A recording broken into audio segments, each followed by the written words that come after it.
Eu queria agora convidar a doutora Ana Maria Prates, que é professora de Direito e advogada no campo criminal, administrativo sancionador, doutora em Direito Constitucional pelo IDP e mestra em Direito pela UFPE e procuradora do Distrito Federal.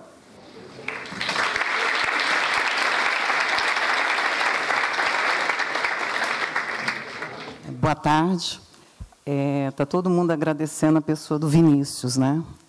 Apesar que foi o Vini, que é um fofo, me convidou, eu vou agradecendo a pessoa da Diana, porque foi ela que me levou para o almoço, então ela que me levou para comer. Então, Diana, né? Obrigada. Sueli Carneiro, trazendo Boaventura, ela falava em epistemicídio, já era uma expressão trazida por Sueli Carneiro. Bacada falava em apartheid epistêmico.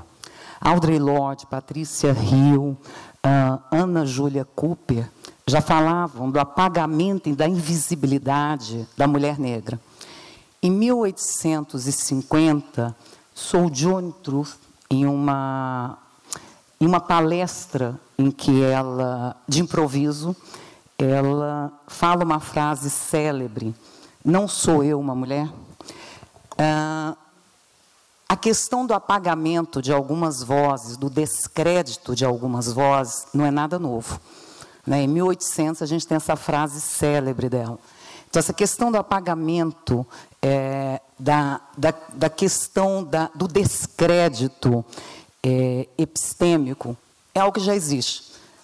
Isso já vem sendo denunciado por várias vozes negras há séculos que isso vem sendo denunciado. Você vê, em 1850, numa Convenção de Direitos das Mulheres, você teve uma ex-escrava, ativista, que pergunta: eu não sou uma mulher? Justamente porque o feminismo não abrangia, a luta pelas mulheres não abrangia. Em 2007, Miranda Fricker, eu devo até ao professor Alexandre da minha banca, Miranda Fricker, ela traz um livro chamado Injustiça Epistêmica, é uma filósofa americana, e ela sistematiza. É bom a gente deixar claro aqui, sob risco de uma injustiça epistêmica, que essa injustiça epistêmica, essa terminologia, por mais que ela tenha sido sistematizada por Miranda Fricker, ela não traz nada de novo. Até porque, como eu dei exemplos aqui, em 1800 já se falava nesse apagamento. Então, a gente tem que ter muito cuidado também, quando a gente vai divulgando esses novos conceitos, sem lembrar também de onde eles também vieram. Mas, partindo de Miranda Fricker, até porque existe um fator interessante, que, com esse livro de 2007, ela trouxe para a estrada, novamente, o debate da injustiça epistêmica, até porque ela nunca deixou de existir para alguns grupos e para algumas pessoas, mas ela trouxe isso, e isso abriu o olhar e o interesse de vários pesquisadores. E, quando ela fala em justiça epistêmica, ela traz isso não no campo do direito exclusivamente, ela traz isso no campo de ciências sociais, ciências humanas, e a gente está aqui no campo jurídico, a gente acaba trazendo isso. No Brasil, é um tema que ainda está sendo debatido. Nós temos aí Janaína Matida, Raquel Red, Marcela Mascarenhas, que estão começando a debater isso. O próprio professor Alexandre, que estão começando. Então, é algo incipiente. E é algo que a gente se pergunta, essa injustiça epistêmica já existe há tanto tempo e a gente está conseguindo nominar agora. Há tantos séculos que a gente está conseguindo nominar isso agora. E, partindo disso, desse apagamento, qual a relação disso com o processo penal? Toda, Toda. Quando a gente fala em justiça epistêmica, tratando aqui da divisão da Miranda, ela praticamente trata de duas injustiças. Uma que ela diz que é a injustiça epistêmica quanto ao testemunho. Aqui a gente fala em testemunho em sentido amplo, no sentido não só desse testemunho processual que a gente fala, do relato, ela trabalha com essa injustiça epistêmica do testemunho, que é o menosprezo, que é o déficit de crédito, que é a não credibilidade, que é o apagamento, a invisibilidade, a nulificação que se dá a uma certa palavra. O que já era dito desde 1800 da voz da mulher negra. E ela diz isso, desse descrédito, dessa nulificação, em que um grupo, aqui nós temos essa velha relação de poder, né? Um grupo dentro dessa relação de poder, ele é minorizado, né? Ele é, em razão de preconceitos, eu acho que a gente nem, como disse a professora Marina, eu acho que a gente nem precisa debater muito sobre isso. E essa divisão epistemológica, epistêmica, na realidade, ela contempla grupos que têm um crédito maior e grupos que não têm crédito algum nesse testemunho. Isso nós vemos claramente no processo penal. A gente tem tido um avanço, é um avanço pequeno, mas é. A gente também não pode retirar esses avanços que a gente tem tido de alguns julgamentos no STJ, que tem gerado absolvição em algumas ações penais, justamente pelo excesso de credibilidade, né, e pelo descrédito que se dá em uma outra, como ao depoimento do réu, e o excesso de credibilidade aos depoimentos policiais.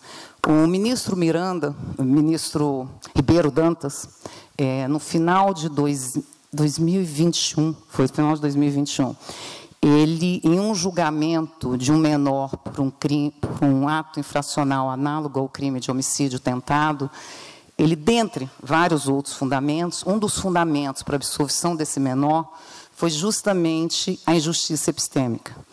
Ele disse, a despeito de não ter provas, da fragilidade de provas, esse menor não foi ouvido, ele não foi considerado. Em nenhum momento o depoimento dele foi considerado. Em nenhum momento. Não havia provas, o menor dizia que havia matado em legítima defesa, se eu não me engano, nesse caso, eu acho que nem a vítima localizaram, e ele diz isso no voto dele. Era um menor, infrator, morador de rua, pobre, e foi pai adolescente. É um menor que a fala dele não tem credibilidade alguma. A fala dele é descredibilizada, ela é nulificada. Não se ouve. A Marina falou agora, a questão da própria defesa. Não se ouve, não se ouve. E num país que a gente tem o grande índice de prisões e de condenações em crimes que atingem o negro, o pobre, você não ouve o que se tem a dizer. Isso é uma injustiça epistêmica testemunhal. Mas isso ainda vai além, né? Ela trabalha também com uma chamada injustiça epistêmica hermenêutica. Aqui é uma lacuna. Na injustiça epistêmica hermenêutica, você não consegue se expressar. Em razão da sua vivência, em razão da forma, da sua experiência social, há uma lacuna que você não consegue repassar para o outro o que você está vivendo. Muitas vezes é justamente por essa falta de conceituação, pelo próprio menosprezo que você tem em conceituar, em definir algumas situações vividas, ou também porque o outro não faz questão de entender. Ela traz o exemplo do assédio sexual, né, em que ela diz que as mulheres, antes da existência do assédio sexual, elas viviam aquela situação, não é nem desconforto, né, de violência, e não conseguiam dizer o que elas viviam. Eu sei que eu estou sendo violentada, eu sei que eu estou sendo, na realidade, né, eu estou sendo, na realidade, violentada. Mas eu não consigo dizer, tem algo de errado. Tem algo de errado aqui. Eu não posso ir para o ambiente de trabalho e meu chefe me tratar assim. E elas não conseguiam expressar isso. Não conseguiam expressar, e quem estava do outro lado também não tinha interesse em ouvir. Uma situação que a gente pode trazer para o processo penal, não só na questão da tipificação, é a questão do negro. O negro viu polícia e correu. O que o ator processual faz? Quando vê polícia e corre, você é culpado. O ambiente do negro, quando ele vê polícia, ele corre. Não porque ele é culpado.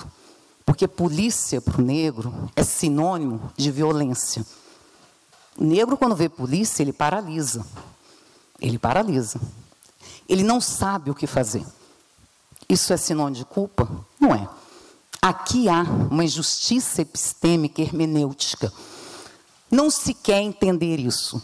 Não se quer entender. Eu prefiro dizer que quem corre ao ver a polícia é porque é culpado. Eu prefiro dizer isso. É mais cômodo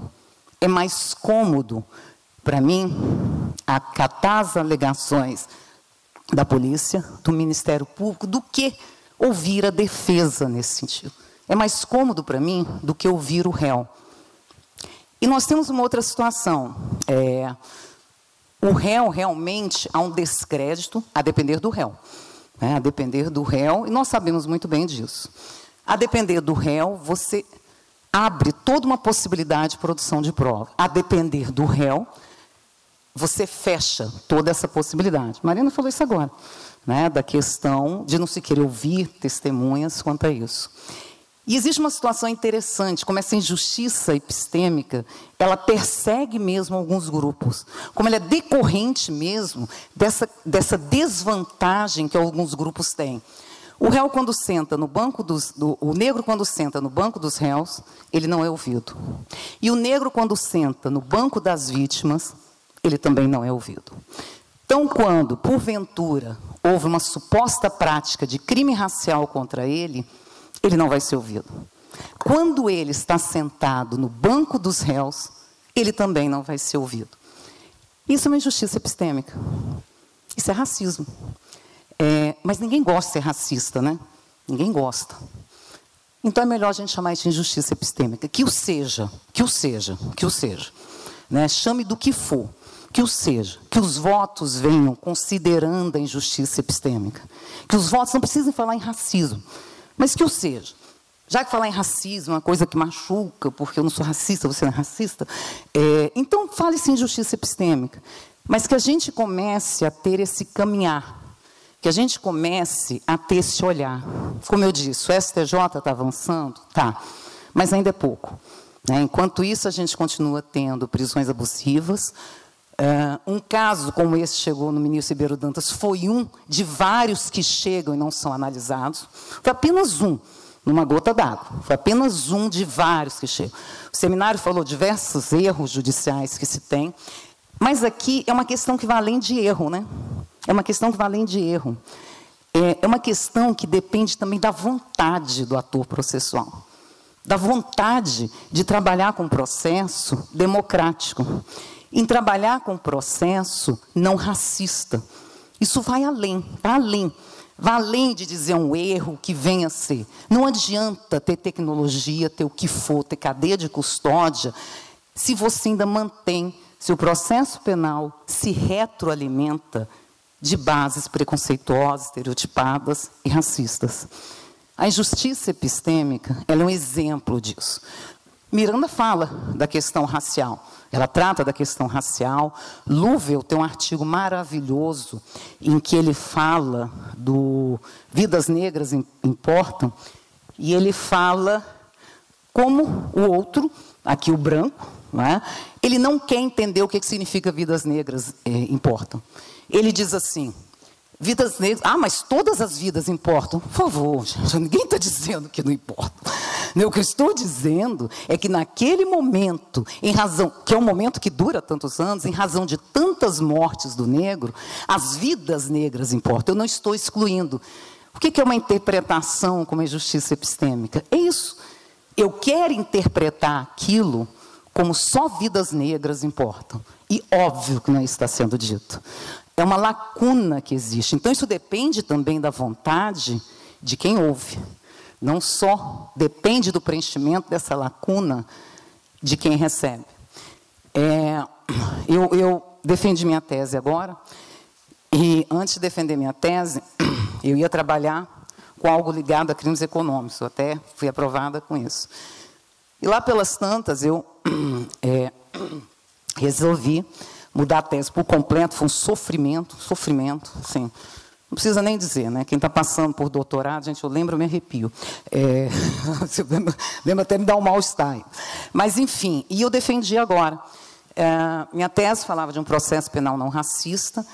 Eu tentei, eu não sei, eu acho que eu nem consegui. Eu tentei ir além da questão acadêmica. Eu tentei trabalhar um pouco além disso. Eu não sei, hoje ler a tese acho muito sem sentido, acho que não era bem aquilo que eu queria, né? Mas está lá, né? Um dia eu vou achar sentido, até porque eu fiquei anos escrevendo aquilo, eu vou ter que achar sentido.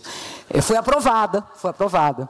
O professor Alexandre fez parte da banca de qualificação, né? Me aprovou, então assim, né? Então me deixou passar adiante, né? Então, hoje, quando você se debruça sobre isso, a gente começa a ver como as bases do nosso processo penal foram construídas em bases racistas.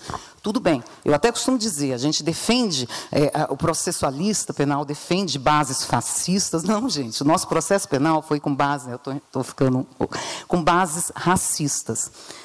E que ele tenha sido construído em bases racistas, eu acho que nenhum processualista, em plena consciência, acredita numa inovação das leis por completo. Eu acho que todos nós aqui, por mais que a gente tenha esperança, a gente não acredita nisso.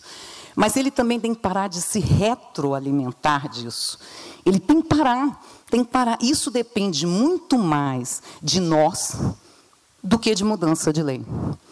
Então, a injustiça epistêmica, que eu vulgo racismo, que eu vulgo patriarcalismo, que eu vulgo machismo, vulgo mesmo, vamos embora tratar dessa forma, que ela venha com qualquer nome, mas que ouça-se, que na realidade tente-se entender esse testemunho, essa experiência social.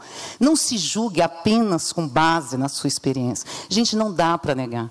A experiência do negro é completamente diferente em um país violento. É completamente diferente. Quem é negro sabe disso. Quem é negro sabe disso. Isso independe do posto que você ocupa.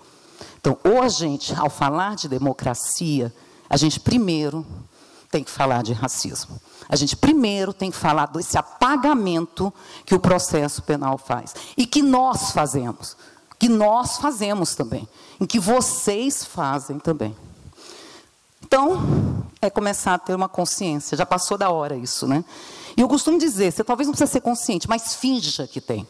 Na hora do processo penal, finge, pronto. Você já não vai condenar ninguém, não vai denunciar ninguém, não é finge. Se você não vai se convencer, se você vai chegar em casa acreditando no racismo, é problema teu. Mas na hora que você estiver ali, finge, já está bom. Né? Fingir, já está bom. Gente, obrigada. Ainda bem que vocês bateram palma, já estava na hora de acabar.